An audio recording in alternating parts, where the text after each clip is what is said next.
उनके बड़े से बड़े आर्मी जनरल्स हों, उनके स्पोक्स पर्सन हों, मिनिस्टर्स हों, वो ट्विटर पर आपके साथ एनकाउंटर ऑन एंड ऑफ करते रहते हैं। तो आपने अब तक क्या उनके एनकाउंटर से उस माइंडसेट को समझा, उनकी अप्रोच को समझा? आफ्टर ऑल वो इस तरह का सोशल मीडिया पर एनकाउंटर आपके साथ जो करते हैं, वो क्या चाहते हैं?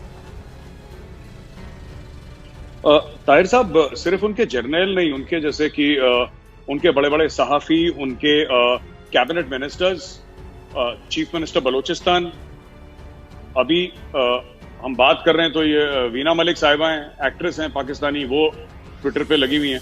तो इनकी कोई, मुझे ऐसा लगता है कि साहब कोई दुखती रग है जो जिस पे हाथ रख दिया है, जिससे परेशान हो गए।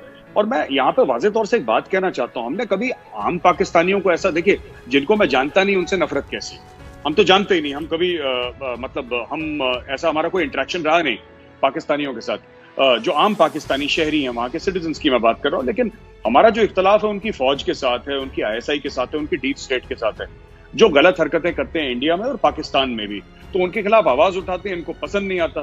तो अभी हाल फिलहाल में डेथ थ्रेट भी आई थी पाकिस्तान से, वीडियो आया था कि भाई हम आपको आपका सर काट देंगे और पता नहीं क्या क्या मार डालेंगे आपको जान से। तो मैंने बोल दिया साहब, वो डेथ थ्रेट जो है वो ट्विटर पे नहीं आती, जिनको करना है वो कर ही देते हैं, फिर ट्वीट नहीं करते उसके बारे में।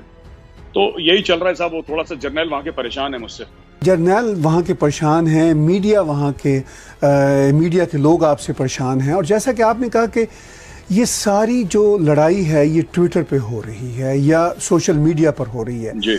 तो आपको क्या लगता है कि पाकिस्तान की जो एस्टैब्लिशमेंट है, पाकिस्तान की जो पॉलिटिकल एलीट है और जो उनके ट्रोल्स हैं, वो सिर्फ और सिर्फ अपनी अब लड़ाई सोशल मीडिया पर ही करने के काबिल हैं? एक फौजी ट्रेनिंग रखने वाले शख्स होने के नाते आप इसको किस तरह देखते हैं?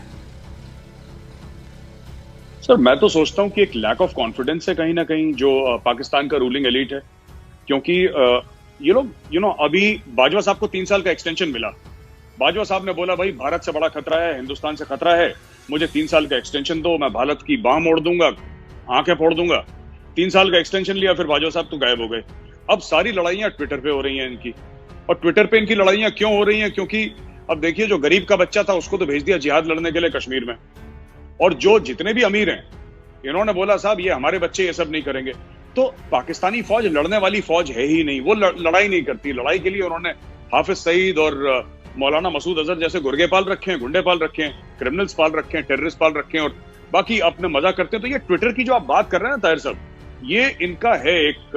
अच्छा, एक और बड़ी इंटरेस्टिंग बात मैं आपको बताता चलूं कि मैं ट्विटर पे क्यों।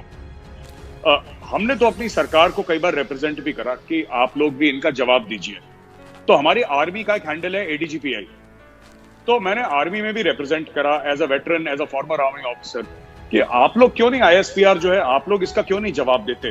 तो उन्होंने मुझे ये बताया कि हमारी ये पॉलिसी नहीं है, हम लोग एक प्रोफेशनल ऑर्गेनाइजेशन है और आर्मी की न्यूज एक आम हिंदुस्तानी को देना वो हमारा काम है। हमारा ये काम नहीं है कि हम वहां पे जाके पाकिस्तानी कोई सीनियर आदमी है, जनरल है या प्राइम मिनिस्टर, उसको ट्रोल करे। We are a professional army, हम ये सब लोग नहीं करते। तो जब मैं बहुत परेशान हुआ तो मैंने 1-2 लोगों को इकट्ठा करा, दोस्तों को इकट्ठा करा। तो मैंने बोला अगर हमारी फौज ये सब चीज नहीं करना चाहती तो ऐसी बात नहीं है कि जो ISPR कर रहा है उसका जवाब नहीं होगा। जवाब हम लोग देंगे बतौर सिविलियंस, क्योंकि अब तो हम फौज छोड़ चुके हैं तो हम भी सिविलियन ही हैं।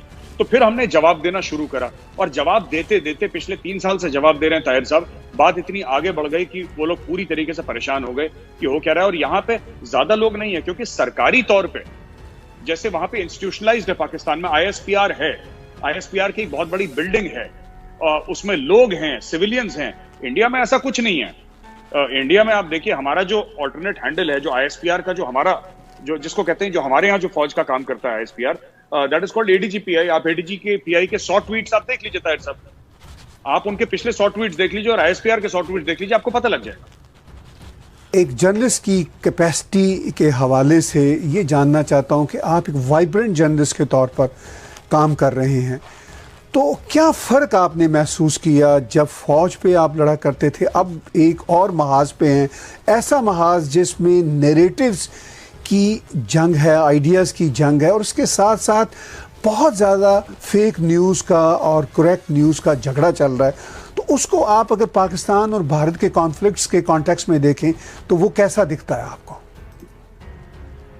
मैं तो ताहिर साहब, मैंने फौज छोड़ी थी 99 में, तो मुझे 21 साल हो गए आर्मी छोड़े हुए। और उसके बाद मैं तो एक कंपनी का सीईओ था, एक कंपनी का प्रेसिडेंट था, मल्टीनेशनल कंपनी का। और मैंने बस ये देखा कि एक दिन जुलाई की बात है 2016 में, मैं ऑफिस में बैठा था, किसी का वेट कर रहा था मीटिंग के लिए, मुझे याद है। तो मैंने टीवी खोला मेरे केबिन में, तो जब मैंने टीवी खोला तो उसमें एक बहस चल रही थी एक इंडियन टीवी चैनल में। तो उसमें कश्मीरी सेपरेटिस्ट ये बोल रहा था कि जो बुरहान वानी है वो शहीद भगत सिंह जैसा है। उसने कंपेयर करा बुरहान वानी को, जो आतंकवादी था, टेररिस्ट था, उसको कंपेयर करा शहीद भगत सिंह के बाद। तो मुझे बड़ा पर्सनली बड़ा ह्यूमिलेटिंग लगा, पर्सनली बड़ा इंसल्टिंग लगा कि कोई ऐसा कैसे कह सकता है, क्योंकि शहीद भगत सिंह को तो हम मतलब हमारे लिए बहुत बड़ी चीज है शहीद भगत सिंह। तो क्या, हाउ कैन समबडी से दिस? तो मैं घर में गया और मैंने एक फेसबुक पे मैंने एक कुछ लिखा, अपने थॉट्स लिखे। वो थॉट्स वायरल हो गए बहुत ज्यादा, और फिर मीडिया ने मुझे बुलाना शुरू करा। तो पहली बार जब मैंने टीवी स्टूडियो देखा, 2016 में देखा था मैंने टीवी स्टूडियो, उसके पहले मैंने टीवी का स्टूडियो देखा भी नहीं था अपनी लाइफ में। तो उसके बाद फिर मैंने देखा कि फेक न्यूज किस तरीके से बनती है और फेक न्यूज को किस तरीके से पेडल किया जाता है। ताहिर साहब, मैं बता रहा हूं कि इंडिया को जितना ज्यादा खतरा अंदरूनी लोगों से है, और ये मैं आपको वाज़ेह तौर पे बता रहा हूं कि जितना खतरा अंदर से है, पाकिस्तान से इतना पाकिस्तान को संभाल लेंगे। पाकिस्तान है, चाइना वाइना सब, एवरीथिंग इज अंडर कंट्रोल। चाहे अभी वो लद्दाख की अभी बात चल रही है, आप देख लीजिएगा, हफ्ते भर बाद वो चुपचाप चाइना चली जाएगी। ये मैं आपको आज प्रिडिक्ट करके आज शो पे बता रहा हूं आपके, वो चली जाएगी। लेकिन ये अंदर वाले जो है ना, ये बड़े खतरनाक हैं। और ये जो फेक न्यूज की आपने बात करी ताहिर साहब, ये वहीं से सिलसिला शुरू होता है। अपोलोजिस्ट्स, अगर कोई ये बोलेगा कि सर्जिकल स्ट्राइक हुई, तो यहां पे भारत में टीवी शोज पे 15 लोग बैठ जाएंगे कि क्या सबूत है।